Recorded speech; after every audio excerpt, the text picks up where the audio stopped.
Hi there, I'm Lex Friedman. Jamie, is this your iPhone? I'm using it. So, as you can see, I am Lex. Senior writer for Macworld is my job title. As Dave mentioned, I'm also the co-host of the world's greatest, most beloved podcast, Unprofessional. And I'm talking to you today about pitch-perfect press pitching. If I had it to do over again, I would have renamed this because I want to get your attention a little bit better than maybe I have it so far. I would have renamed it to say, I want to make you rich, famous, and successful. And I think I can help you do that. And you can trust me, I know what I'm talking about because I am indeed a tech writer, the most coveted of jobs.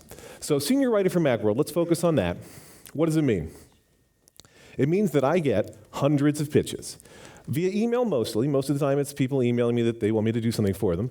But it also comes over Twitter, over app.net. I have people instant message me with their pitches for their apps.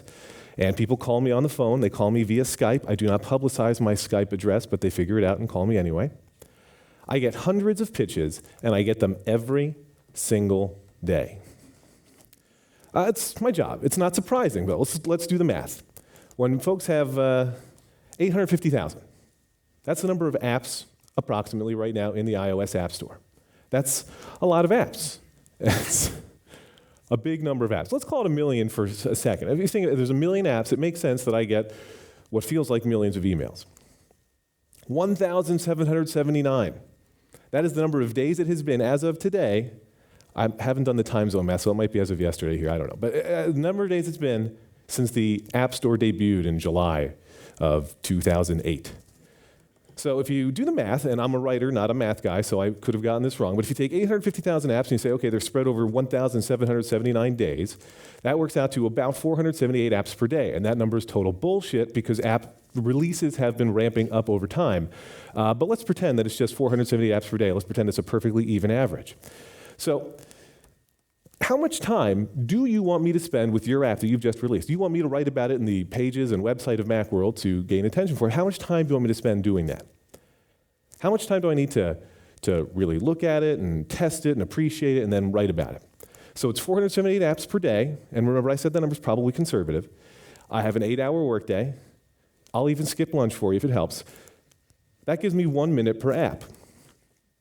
That's 1 minute to learn about your app because you pitched me on it, decide I want to find out more, maybe install it, test it, make notes, write about it, and publish that story. 1 minute per app.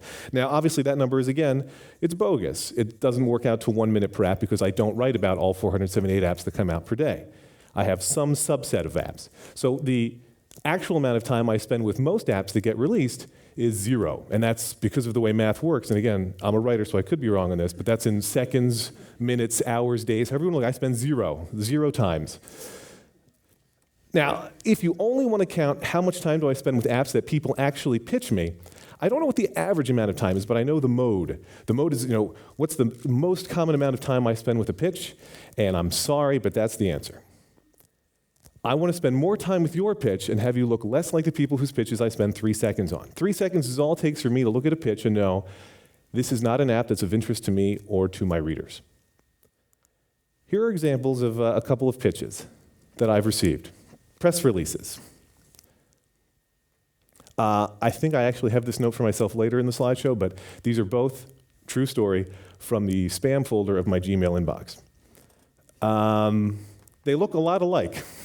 The problem is we've got some companies hire PR firms, and they kind of like to do cookie-cutter press releases, and other companies save some money by writing their own press releases, and what they do is they look at everybody else's press release, and we get copies of copies of copies. If you ever saw Multiplicity, you get like the really crappy Michael Keaton. The real problem is, maybe even the first press releases weren't great, so copying them, also not great, and that can become problematic. In fact, if you we're essentially playing a game of telephone, and everyone loses. So here's a sort of press release example. This is what, not exactly what those, and by the way, those were real press releases, but they wanted publicity, so I think it's okay that I didn't blur out their names. But here's a sort of approximation of what most press releases look at. So-and-so today, announced the immediate availability of some app, a revolutionary new app that will change the world forever. Notice there is a typo in the next paragraph because I get lots of press releases with typos. It wasn't my mistake, it was an example. So we're excited to finally share some app with the world, said CEO Jane Smith, because it's totally awesome. Now that is a press release, that counts, that qualifies, but it is terrible. 2 paragraphs in now and I have no idea what your app does. If your app is as world-changing, as game-changing, as significant as you're telling me that it is here, then you're wasting your time telling me. If your app is as great as you say it is, you don't have to tell me, you have to show me that it's great. It's the same way that I don't have to tell you that I'm an incredibly attractive man. You just look and you know. I don't have to, this is not something that we have to break down. You know your app. If it's great, I'll know because you'll show me how great it is. Don't tell me that it's great, show me how it's great. Now, here's another picture. This is not me, by the way. And this is sort of an aside, but I promised some of my colleagues at Macworld that I would bring it up. We get a lot of pitches that say, my app is some other app on steroids. We hate those pitches. There are 2, I won't tell you who they are, and I'm not one of them, but there are 2 editors at Macworld who automatically filter to their trash cans any messages that contain the phrase on steroids. Unless your app causes, shrunken testicles and mood swings and other things, it's not something else on steroids. It's also a derivative kind of way to pitch. I don't want to know what your app is like, what other apps your app is like. I want to know what makes your app unique. And while we're at it, this same sort of philosophy applies to the many, many people who mistakenly or misguidedly, I should say, pitch their apps as, this is the Instagram of video, or it's the Twitter of animal photos, or, the ridiculous fishing of tofu.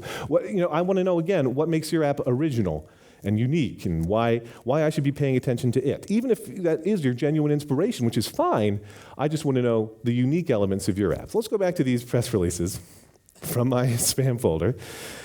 Only one of them contains a link to the app in the App Store, and it's the last paragraph of the email. The other one also contains a link to the App Store, but I mean what I just said. It contains a link to the App Store. As it turns out, I know where the App Store is. Don't make me search for your app. A lot of this comes down to you want to try. It's in your best interest to make my job a little bit easier. But don't make me search for the app. Don't make me go to the App Store and find it. Don't make me search through your press release to find where your app actually is. Here's what I want to know about your app. What's it called? Make that the first thing that you put in your press release. What does it do? Make that the second thing you put in your press release. Why do I, and I guess my readers, care? And what does it look like? There's one more question, and that's, where can I find it? Or where can I find more information about it? That's the stuff I really need to know. It's very important to me to know those things.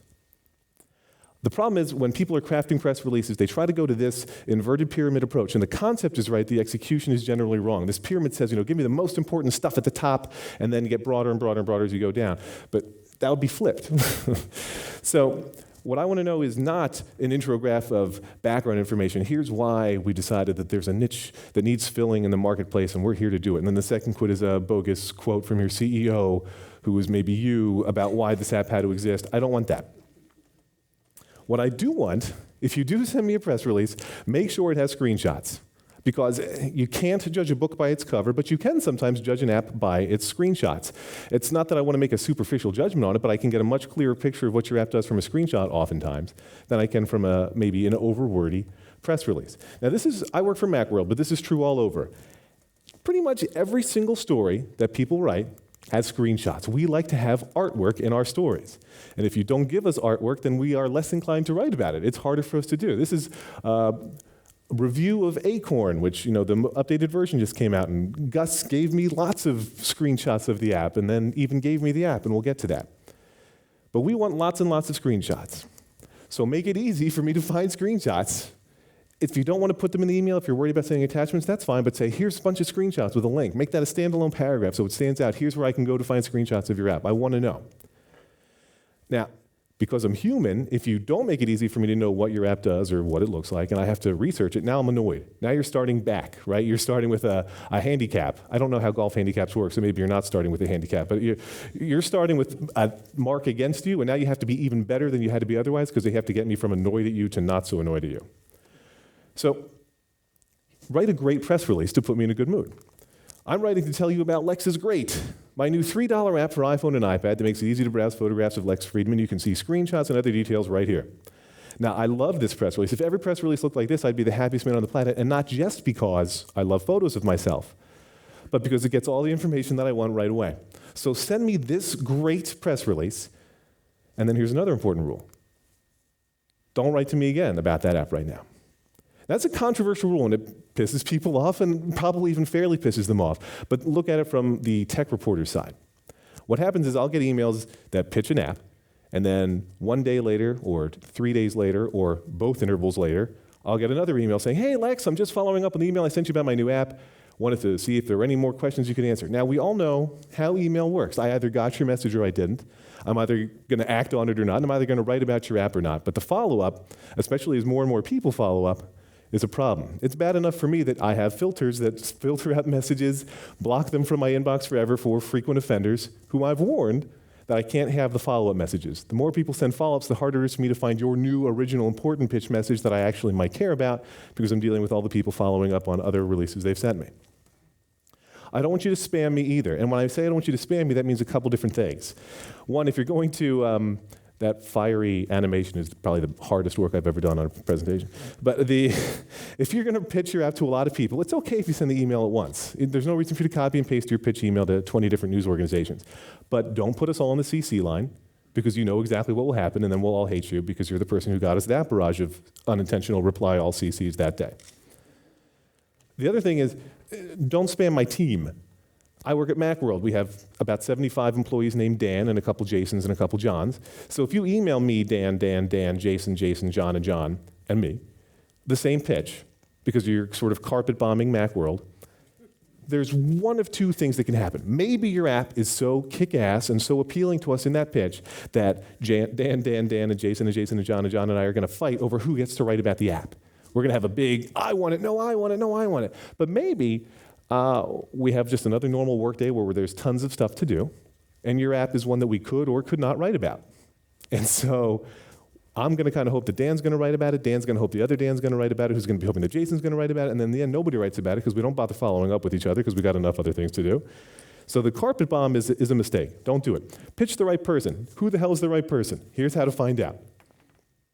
If I write about an app that seems like it's in the same wheelhouse as your app, write to me. It's very easy to find my email address, and if I tell you my email address, which I will, lfriedman@macworld.com, spelled Friedman, now you know everybody else's email address who works for Macworld. It's their first initial and their last name.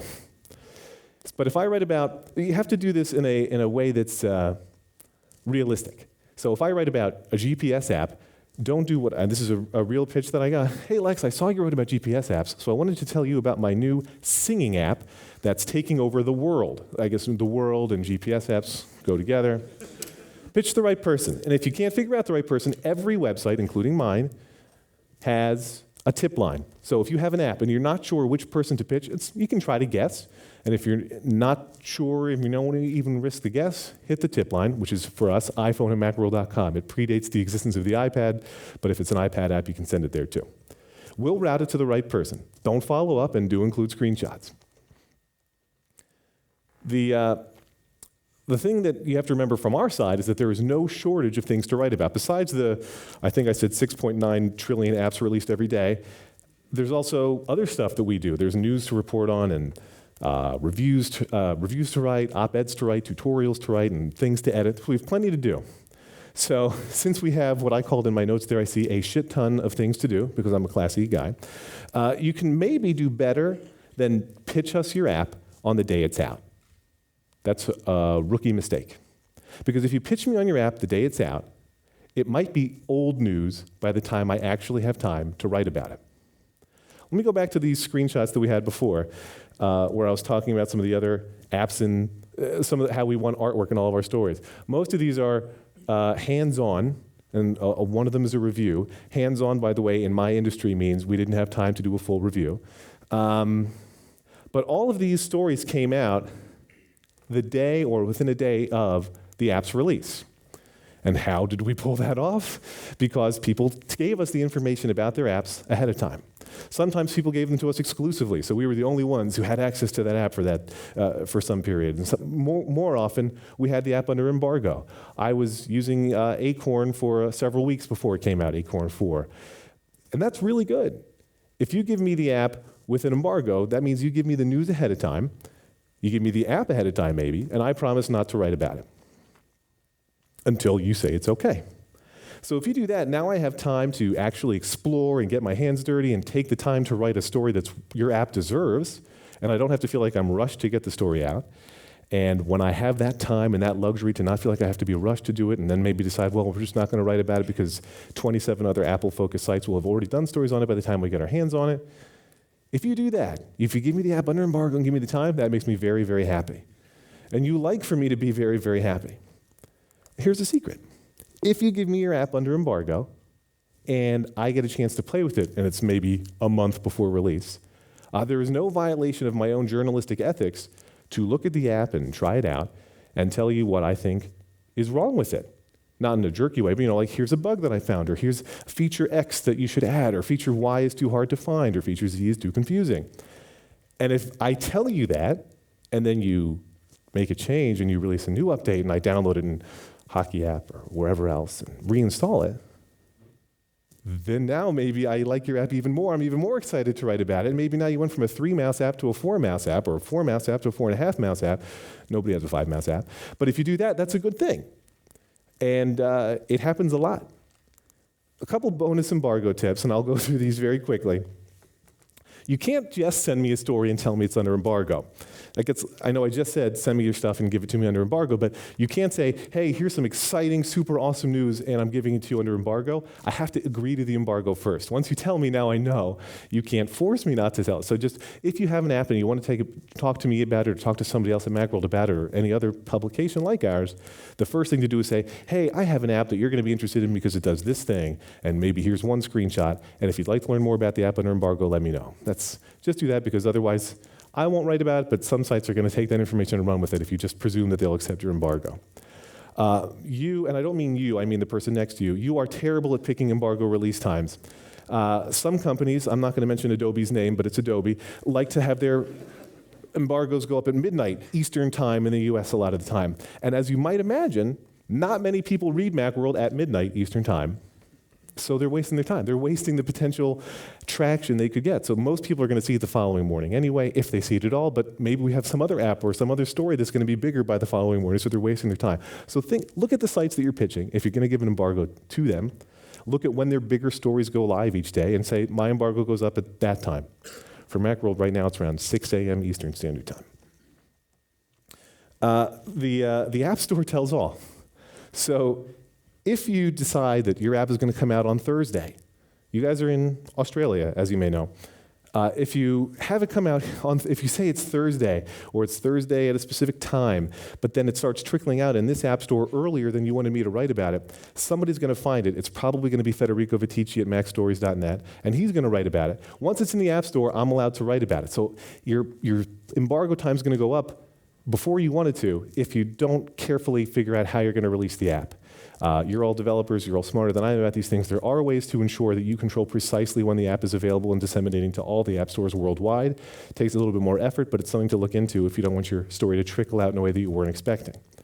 And if the embargo breaks, meaning every single tech person in the industry who's had a story under embargo has at some point, with the exception of me, unintentionally broken that embargo, or maybe intentionally broken that embargo by writing the story early. So if you see that, let's say Panzerino publishes a story early on the Next Web before he's supposed to, probably I'll see it, but maybe I won't because I'm doing something else. But if you gave me it under embargo and somebody at the Next Web published a story early, and now if I find out 2 hours later when I publish a story at your specified time that everybody else started publishing it when Panzerino screwed up a couple hours before, now I hate you and never want to work with you again. So if somebody accidentally does publish it early, or unaccidentally publishes it early, we also call that intentionally, tell me, make sure that I know so that I know that I should go ahead and publish my story too.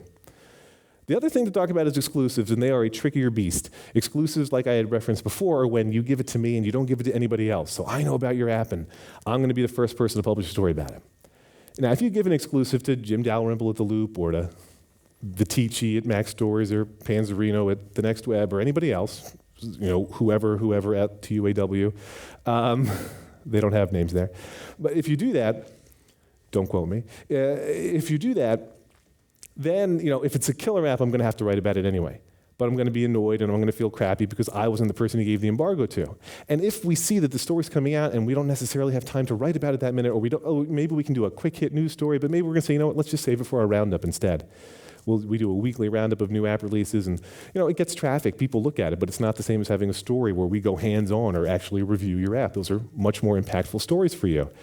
And if we don't have time to do it right away to give it the attention it deserves, it's by definition old news the moment that somebody else publishes their exclusive on it. On the other hand, if you give me the exclusive, that makes me very, very happy.